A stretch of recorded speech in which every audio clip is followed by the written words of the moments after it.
Et bien voilà, ça y est, c'est reparti pour 2024 avec les vacances qui commencent. On a un petit peu de préparation à faire, histoire de s'approprier un peu le bateau, rebrancher correctement tout le traceur. Et puis on va tâcher d'aller faire un petit tour après sur la Costa Brava. Si le temps s'y prête, pour le moment c'est un peu grisaille avec un peu de vent, du marin, là c'est pas terrible. Mais en même temps, comme on doit faire pas mal de préparation, c'est pas très grave.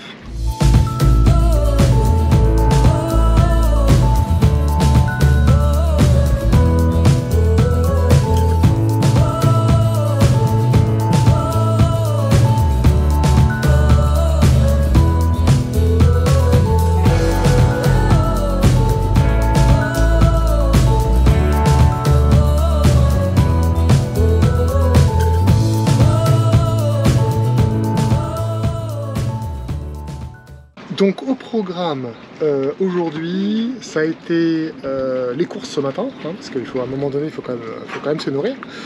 Et puis là, je viens de passer un câble NMEA de manière à pouvoir mettre le traceur sur la console à cet endroit-là. Il est passé dans le tube bleu qui est en dessous. Et il me reste maintenant à le ramener pour le faire passer par en dessous, remonter dans la console et puis ensuite faire le tracé pour pouvoir découper et ensuite intégrer le traceur. Donc voilà, donc j'ai utilisé un passe-câble comme ça, dans lequel j'ai fait une petite ligature avec le petit anneau qui est ici. J'ai fait une petite ligature à travers le bout du câble NMEA avec du fil à voile. J'ai accroché tout ça et puis ensuite je l'ai passé. Et puis maintenant je vais pouvoir y mettre des connecteurs qui vont bien, qui vont me permettre ensuite de brancher le tout. Et puis comme ça on aura un traceur à poste sans avoir le câble volant comme on avait fait au mois de décembre. Donc on continue le bricolage avec l'espèce de paquet de nuit géant. Alors il y en a plein de câbles comme ça qui traînent, qui sont plus liés à des câbles d'autoradio, enfin d'enceinte d'autoradio, donc c'est pas très critique. C'est pour ça qu'il y en a qui sont un peu dénudés, laissés un peu en vrac comme ça, parce que pour l'instant j'ai des problèmes de fonctionnement et comme les enceintes sont un peu oxydées, il est possible qu'elles soient HS, donc je verrai ça un peu plus tard, là je peux pas tout faire. Donc quoi qu'il en soit, là le but du jeu ça va être de repasser encore le câble d'alimentation du radar pour qu'il revienne directement ici, parce que ça a besoin de beaucoup de puissance et je l'avais initialement branché à une alimentation au niveau du cockpit à côté de la barre à roues. Et en fin de compte, il n'y a pas assez de puissance, j'ai trop de déperdition sur la longueur, donc je vais ramener le câble directement par là. Alors voilà, j'ai passé un passe-câble, donc qui ressort de la gaine qui est là, à cet endroit-là. Et de l'autre côté, j'ai fait une ligature entre mon câble électrique et le passe-câble, donc j'ai pris du fil à voile épais que j'ai passé à travers la gaine du câble électrique et que j'ai passé ensuite dans l'anneau associé au tire-câble. J'ai serré le tout et j'ai ensuite mis un bout de scotch. J'ai scotché par-dessus pour ne pas avoir de zone où ça puisse se coincer dans le tuyau. Et donc maintenant, il n'y a plus qu'à faire passer le tout à travers la gaine. Donc voilà, ça y est, le câble est passé. Il ressort d'ici, donc il n'y a plus qu'à faire les branchements et théoriquement on devrait avoir un radar qui fonctionne et ça c'est cool. Et une fois tout ça branché, à la fin, ça donne ça. Alors opération du jour, installation du filtre Doulton. Donc c'est un filtre qui ressemble à ça, qui a à l'intérieur c'est un filtre charbon avec de la céramique, donc qui est censé avec la céramique filtrer tout ce qui est bactéries, etc. Et le charbon retirer tout ce qui est odeur, etc. Donc il y a un niveau de filtrage qui paraît pas mal. Donc on essaie avec ça. L'idée c'est de boire l'eau des réservoirs pour ne plus avoir besoin de se faire du bidonnage, hein, d'aller chercher des litres et des litres de flotte quand on est en navigation. Donc comment on va faire? On va aller, donc le circuit je l'ai monté un peu à froid là. Donc on va avoir l'arrivée d'eau qui va être vissé là-dessus. Ici, on a le T avec la dérivation qui va alimenter le filtre, passera à travers et ensuite qui remontera vers un robinet dédié du coup eau potable qu'on mettra en place. Et de l'autre côté, je vais faire un petit montage basique avec 2 raccords rapides et puis un petit bout de tube de cuivre pour ensuite pouvoir, ça sera dans ce sens-là, pour pouvoir ensuite y rebrancher l'arrivée d'eau du robinet d'eau classiquement filtrée. Donc voilà le programme, ça devrait pas trop mal se passer, tout est à peu près calé, donc il n'y a plus qu'à.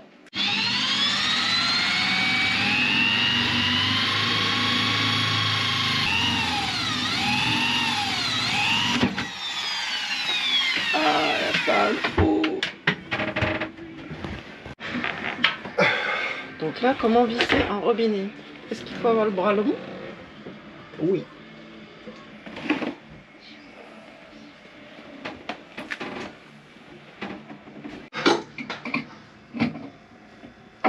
Bon bah c'est sportif de brancher un robinet. Ça peut tourner là-haut? Oui, ça peut. Alors, est-ce qu'on peut faire quelque chose? Hop, on va le remettre droit. C'est bon là? C'est bon. Moi je vois pas avant. Ok, allez. Bravo papa. Et voilà, on a un joli filtre. C'est beau. Avec le joli robinet qui va avec. Et attention, tour de magie. Il y a de l'eau qui sort.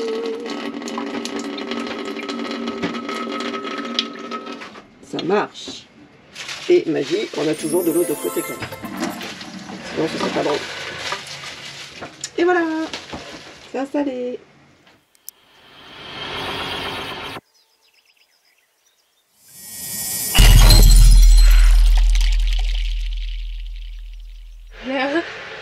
Et ben voilà, il fait beau, il n'y a plus de vent. Et on fait notre premier repas dans le cockpit dehors de la saison, c'est bien chouette. Et sur Zaka. Oui. Bah même que ce soit sur Zaka ou pas. De manière générale. Voilà. Faudrait pas qu'on nous donne. Donc on a bien avancé les travaux, on est en train de nettoyer les cuves pour ensuite pouvoir boire l'eau. Ça y est, ça commence à prendre forme. Le radar est branché, les pompes des toilettes sont changées. Qu'est-ce qu'on a fait d'autre? On a mis en place un nouveau petit drapeau pas déchiré. J'ai aubané la tige pour pas qu'elle s'en aille. Et voilà, donc on commence à être pas mal là. Alors dans les autres activités qui ont été faites, on a changé les tuyaux de gaz.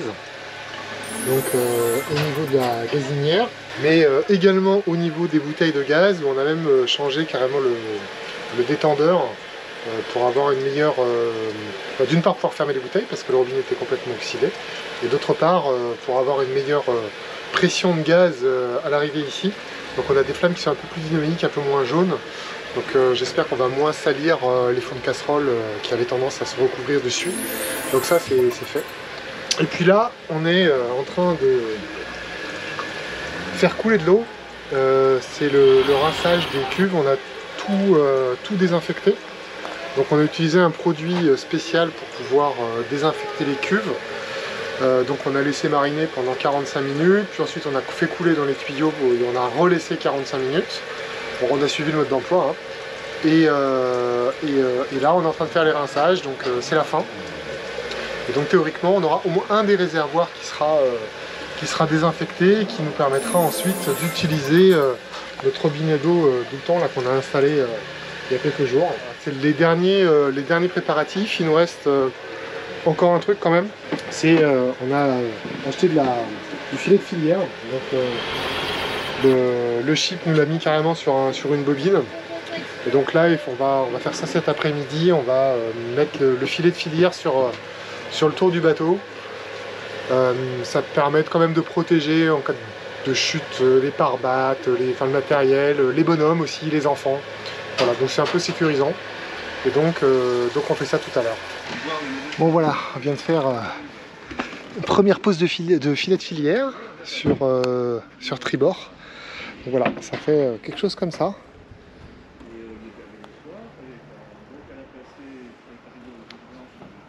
C'est plutôt propre, enfin je trouve ça pas mal en tout cas.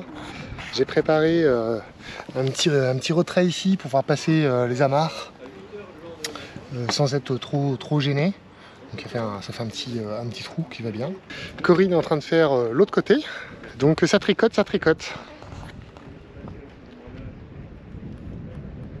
Bon, on va pas se mentir, c'est hyper pénible à faire. C'est pas très rigolo. Mais bon, et pendant ce temps-là, les enfants ont nettoyé tous les hublots. Donc ils sont tout nickel, tout propre. La capote de descente. Et là, Lilian, il est en train de faire les portes d'entrée du carré. Donc ça va être impeccable. Et papa travaille encore et encore. À mettre je suis presque au bout. les là. beaux filets. Et bien ça y est, on a fini de mettre les filets de filière. C'est pas mal. C'était hyper pénible à faire, mais au moins on a tout sécurisé l'avant du bateau, ça donne ça. C'est plutôt propre, assez esthétique, somme toute. Pas si moche.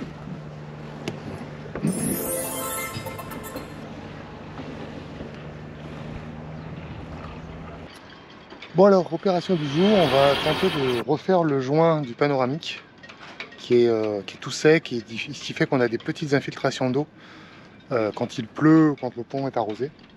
Donc là je viens de passer à l'acétone tout le tour. Je vais pas faire une réparation de la règle de l'art, hein. Idéalement il faudrait retirer le panoramique, tout nettoyer, tout décaper, remettre de la colle qui va bien. Je vais tenter une solution plus rapide, on va voir si ça tient en tout cas. Donc en gros je vais remettre du Sikaflex sur tout le pourtour à cet endroit là, sans retirer l'existant. Je vais juste me remettre une couche par dessus. On va voir si ça marche ou pas. Et puis si ça marche pas, bah, ma foi il sera toujours temps d'aller faire le chantier complet avec en retirant le panoramique et en faisant ça proprement. Donc voilà.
Hop, cadre bien. Hein. Donc là, on est en train de fabriquer une petite table de nuit stamétane.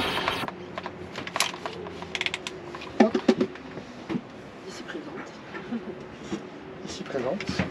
Donc c'est une boîte sur laquelle on va y mettre, des crochets.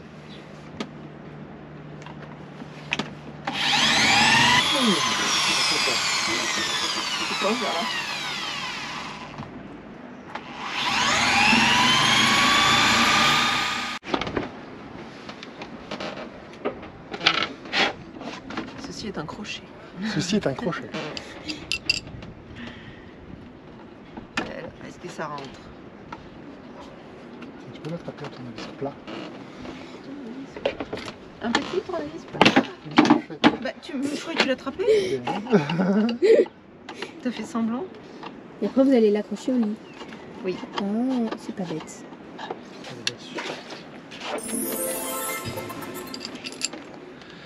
Et on sera paré pour partir demain matin.